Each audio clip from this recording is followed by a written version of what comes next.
پاکستان ہی میں نہیں بلکہ پوری امت مسلمہ میں آج ارطغرل کی کامیابی کی دھوم ہے، کیونکہ اس پر ایک شاندار ڈرامہ بن چکا ہے اور بلا شبہ ہمارے ترکی بھائی اس شاندار تخلیق پر داد کے مستحق ہیں۔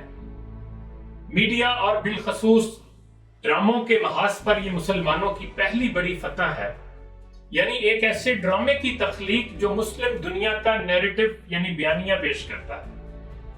اگر ہم ہالی ووڈ کی طرز پر ارطغرل ہی کی طرح اپنے دیگر ہیروز پر بھی میڈیا پروڈکشنز تیار کرتے رہیں تو بلا شبہ یہ پوری دنیا میں تہلکہ مچا سکتے ہیں، اور پھر مسلمانوں کے پاس حقیقی ہیروز کی بھی کمی نہیں۔ محمد بن قاسم ہی کو لے لیں جس پر آج میں بات کرنے جا رہا ہوں۔ اس جوان نے بہت مختصر عمر پائی لیکن اپنے آپ کو ایک عظیم اور کامیاب جرنیل ثابت کیا۔ اس کی کہانی سنیے اور خود فیصلہ کیجئے کہ اگر اس پر بھی ارطغرل کے معیار کا ڈرامہ بنایا جائے تو دیکھنے والے ششدر نہیں رہ جائیں گے۔ اب ذرا سنیے محمد بن قاسم کی کہانی ہے کیا۔ پہلے تو یہ جان لیں کہ اسلام سے قبل بھی عربوں اور سندھ کے ہندوؤں کے مابین تجارتی لین دین کا سلسلہ رہتا تھا۔ مسلمانوں کے لیے ہندوستان دو وجوہات کی بنا پر بہت اہمیت اختیار کر گیا تھا، ایک تبلیغی مقاصد کے لیے اور دوسرا سمندری راستوں پر اپنا اثر قائم کرنے کے لیے، تاکہ ان کے تجارتی جہاز بغیر کسی رکاوٹ کے سمندر عبور کر سکیں۔ سمندری راستوں پر محض بحری قزاقوں کا خطرہ نہ تھا، بلکہ ساحلی علاقوں کے حکمران بھی ان بحری لٹیروں کے ساتھ مل کر اپنے دشمنوں کے لیے مسائل کھڑے کرتے رہتے تھے۔ ایک ابھرتی ہوئی سپر پاور کے لیے بحری راستوں اور ساحلی پٹیوں کا محفوظ ہونا بہت ضروری تھا۔ خلافت راشدہ کے اختتام تک مسلمانوں کے قدم ہندوستان تک پہنچ گئے تھے، خصوصاً سندھ کا علاقہ اس لحاظ سے خوش قسمت رہا کہ یہاں اندازاً 25 کے قریب صحابہ کرام اور 50 کے لگ بھگ تابعین اعظام دعوتی اور جہادی اغراض سے پہنچے۔ خلافت راشدہ کے دور کے برعکس اموی دور بادشاہت کا سا انداز اپنے اندر رکھتا تھا۔ بادشاہتیں اپنے خلاف بولنے والوں کو برداشت نہیں کیا کرتی، چنانچہ اموی حکمرانوں کی سخت گیری کی وجہ سے کچھ عناصر بغاوت پر آمادہ ہو گئے۔ 65 ہجری میں اموی خلیفہ مروان بن حکم کی حرکتوں سے بگڑ کر عمان کے ایک جنگجو قبیلے سے تعلق رکھنے والے دو بھائی معاویہ بن حارث اللافی اور محمد بن حارث اللافی سندھ پہنچے۔ مکران کے حاکم سعید بن اسلم کلابی کو انہوں نے قتل کیا اور دیکھتے ہی دیکھتے پورے علاقے پر قبضہ کر لیا۔ اللافی برادران کی اصل بغاوت بنو امیہ کے حکمرانوں کے مظالم کے خلاف تھی۔ حجاج بن یوسف جب عراق کا گورنر بنا تو مشرقی علاقوں کے معاملات بھی اس کے سپرد کر دیے گئے۔ اس نے یکے بعد دیگرے کئی لوگوں کو سندھ کے مفتوحہ علاقوں کے انتظامی امور صحیح خطوط پر چلانے کے لیے بھیجا۔ اس کی کوششیں رائے گاں گئیں اور اللافی برادران کا قبضہ اس علاقے پر بدستور برقرار رہا۔ ان بھائیوں کے اثر و رسوخ کے پیچھے سندھ کے حکمران راجہ داہر کا بھی ہاتھ تھا۔ راجہ داہر اب اپنے باپ راجہ چرچ کی جگہ اس پورے علاقے کا حکمران تھا، البتہ ساحلی پٹیاں اور چند مزید مقامات مسلمانوں کے قبضے میں تھے۔ راجہ داہر کی ان بھائیوں کی حمایت کی وجہ یہ تھی کہ جب رمل کے راجہ نے اس پر حملہ کیا تھا تو اللافی برادران کی مدد سے ہی وہ ان پر قابو پانے میں کامیاب ہوا تھا۔ اسے ان کے کارآمد ہونے کا احساس تھا، لہذا اس نے مکران میں ان کے قبضے کی حمایت جاری رکھی۔ دیکھتے ہی دیکھتے یہ علاقہ گویا باغیوں کا گڑھ بن گیا۔ بنو امیہ کے خلاف ہونے والی بغاوتوں میں شامل لوگ بھاگ بھاگ کر سجستان، مکران اور سندھ کے ساحلی علاقوں میں آ کر آباد ہو جاتے۔ حجاج بن یوسف جو خلیفہ کی طرف سے ان علاقوں کا گورنر تھا، انتہائی سخت گیر حکمران تھا۔ یہ بات اس کی برداشت سے باہر تھی کہ سلطنت کے خلاف سازشیں ہوں اور ہمسایہ ملک کے حکمران نہ صرف باغیوں کو پناہ دیں بلکہ زور و شور سے کوئی نہ کوئی مسئلہ کھڑا کرتے رہیں۔ راجہ داہر کے لیے اس سے بڑھ کر اپنے دشمن کو نیچا دکھانے کا بہترین موقع اور کیا تھا؟ یہ صورتحال اس کے حق میں تھی کہ اس کا دشمن اپنے ہم مذہبوں سے بھڑا رہے تاکہ خود وہ بغیر کسی کوشش کے ان دونوں سے جان چھڑانے میں کامیاب ہو جائے۔ حجاج بن یوسف نے جلد ہی صورتحال پر قابو پا لیا۔ داخلی تنازعات کے کم ہونے کے بعد مکران پر دوبارہ اسلامی پرچم لہرانے لگا۔ حالات نسبتاً پرسکون ہو چکے تھے جب ایک ایسا واقعہ پیش آیا جس نے ہندوستان خصوصاً سندھ کی تاریخ پر انمٹ نقوش چھوڑے۔ جزائر سرندیپ یا سیلون اور جو موجودہ سری لنکا ہے، اس میں مسلمانوں کی ایک اچھی خاصی تعداد موجود تھی۔ تجارتی مقاصد کے سلسلے میں سفر کرنے والے چند مسلمان یہاں ٹھہرے تو یہاں کے لوگوں کے دوستانہ رویے اور سازگار ماحول کی وجہ سے مستقلاً آباد ہو گئے۔ سرندیپ کا حکمران مسلمانوں کے ساتھ اچھے تعلقات رکھنے کا خواہش مند تھا۔ وہ ایسے مواقع کی تلاش میں رہتا تھا جب ان تعلقات میں اضافہ کیا جا سکے۔ اس کا ایک موقع اسے اس وقت ملا جب چند عرب عورتیں اور بچے جن کے خاندان کے سربراہ فوت ہو گئے تھے واپس عرب جانے کے خواہش مند ہوئے۔ کچھ تاجر حضرات بھی عمرے کی غرض سے عرب جانے کا ارادہ باندھ رہے تھے۔ راجہ کو اس کی خبر ہوئی تو اس نے اس قافلے کے سفر کی کشتیاں مہیا کرنے کا ارادہ کیا اور تحائف سے بھری چند کشتیاں بھی ساتھ کر دی تاکہ دربار خلافت میں پیش کر کے خلیفہ کی خوشنودی حاصل کی جا سکے۔ یہ کشتیاں سرندیپ سے سفر کرتی ہوئی خلیج فارس کی طرف بڑھ رہی تھیں کہ تیز ہواؤں نے ان کو دیبل کی بندرگاہ پر لا ڈالا۔ سندھ کے بحری قزاق ہمیشہ کسی شکار کی طاق میں رہتے تھے۔ ان کی نگاہوں سے ان کشتیوں کی آمد چھپی نہ رہی اور جلد ہی انہوں نے ہر طرف سے انہیں گھیر لیا۔ مال و اسباب لوٹنے کے بعد حملہ آور مسلمانوں کو پکڑ پکڑ کر قید کرنے لگے، جن کی اکثریت عورتوں پر مشتمل تھی۔ عرب قبیلے بنو یربو کی ایک قیدی عورت مارے وحشت کے اس موقع پر زور زور سے چلانے لگی، یا حجاجہ اقصنی، اے حجاج میری مدد کرو۔ قزاقوں نے ان مسلمانوں کو ایک روایت کے مطابق دیبل میں جبکہ دوسری روایت کے مطابق اروڑ میں قید کر دیا۔ بہت جلد حجاج کو اس پورے واقعے کی خبر ہو گئی۔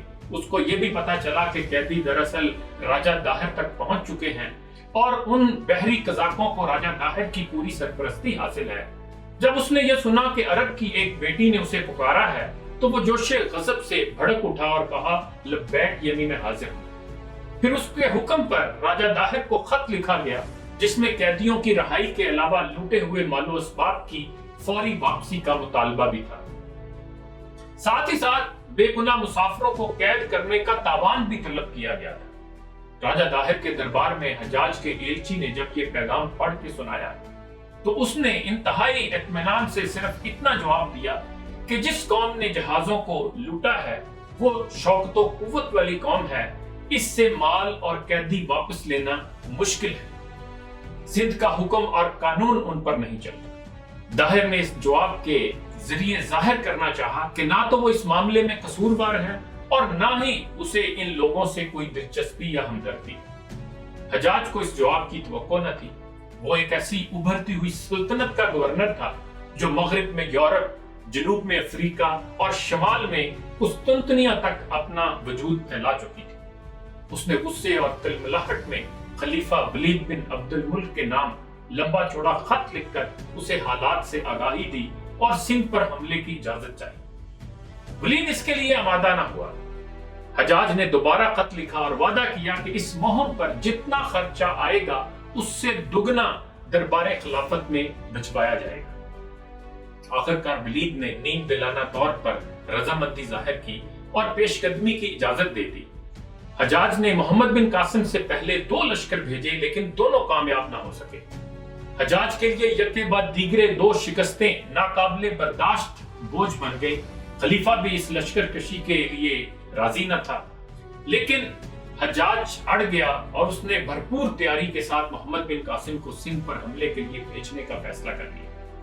اس لشکر کشی کے لیے پہلے مرحلے میں 6000 پیادے اور سوار منتخب کیے گئے اور انہیں بصرہ میں خصوصی فوجی ٹریننگ دی گئی۔ فوج کی ضروریات کے لیے ہر طرح کا سامان اکٹھا کیا گیا، یہاں تک کہ سوئی دھاگے کا بھی انتظام کیا گیا۔ فوج کے پیدل دستوں کی سواری کے لیے 6000 تیز رفتار اونٹنیوں کا بندوبست کیا گیا تاکہ انہیں طویل راستے عبور کرنے میں دشواری نہ ہو۔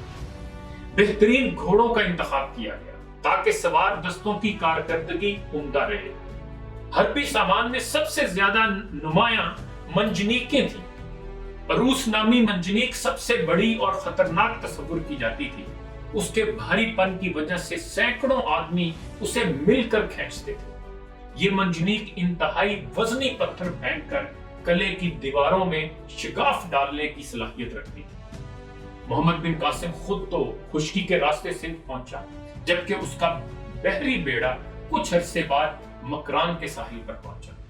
جب محمد بن قاسم سندھ آیا تو اس کو یہ فکر لاحق ہوئی کہ اگر لڑائی کے دوران الافی برادران نے راجہ داہر کا ساتھ دیا تو مسلمان فوج کے لیے مشکل کھڑی ہو سکتی ہے۔ اس لیے اس نے نہایت خاموشی سے ان کی طرف صلح کا پیغام بھجوایا۔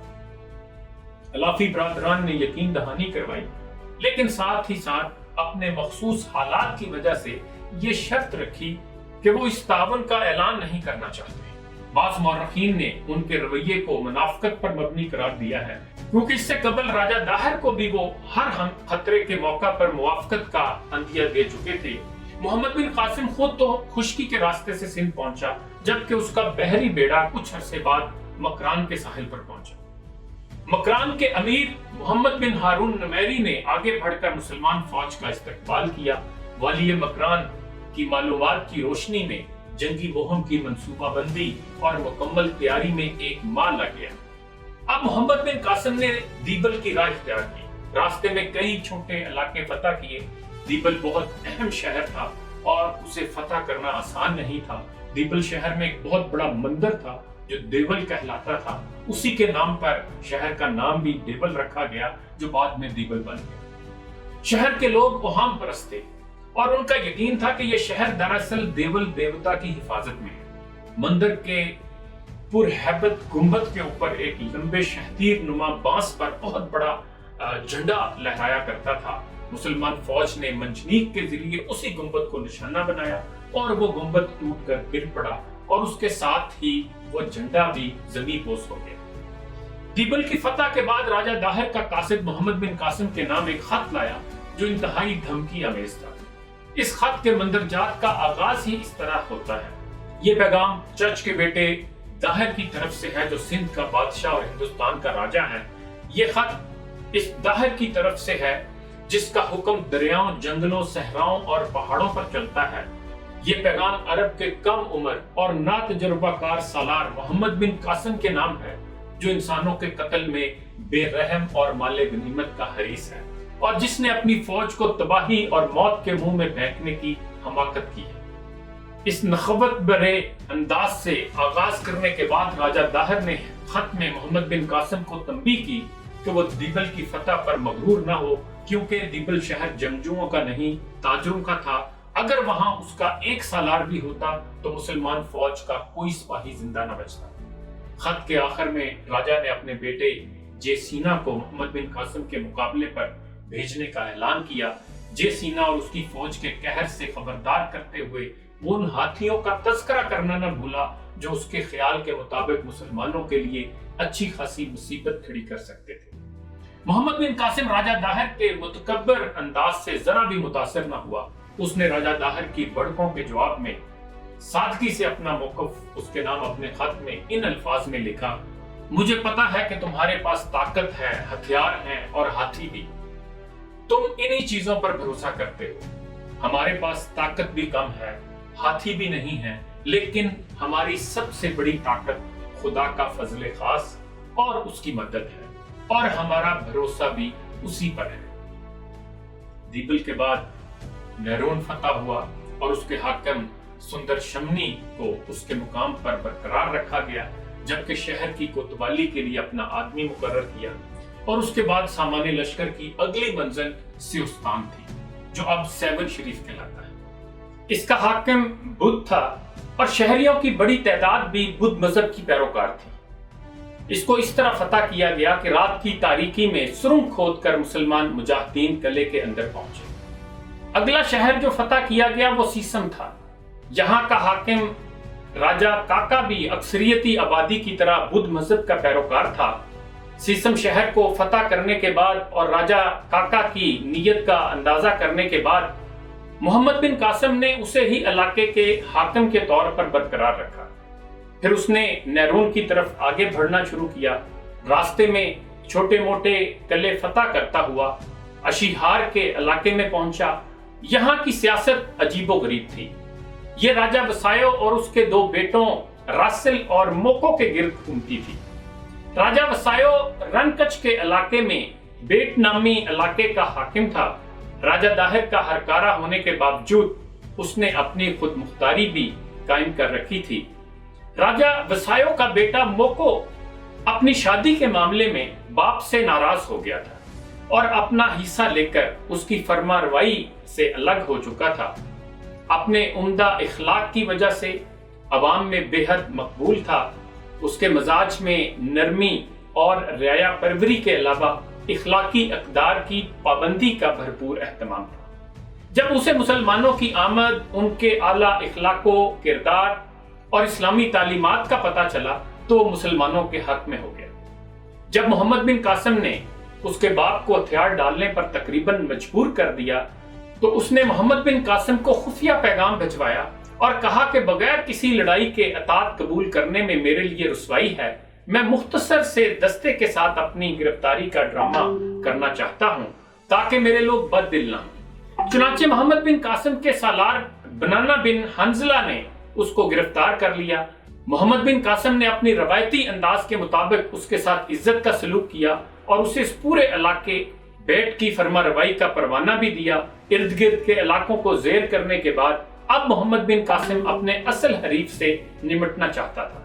دوسری طرف راجہ داہر بھی اپنے راجاؤں کی ناکامی اور پے در پے شکستوں کے بعد انتقام کی آگ میں سلگ رہا تھا۔ اب وہ محمد بن قاسم کے مقابلے میں خود آنا چاہتا تھا۔